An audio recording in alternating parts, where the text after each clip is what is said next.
第131章斗皇级别的战斗。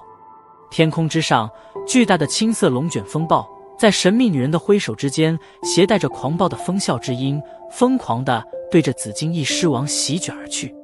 风暴所过之处，下方的森林尽数被扯成了一道黄土之地，不少魔兽争先恐后地从中窜逃而出。借助着药老的保护，萧炎幸运地没被狂风给刮走，双手紧紧地抓住树干，望着周围那被破坏的一片狼藉的森林，不由得咽了一口唾沫。哼！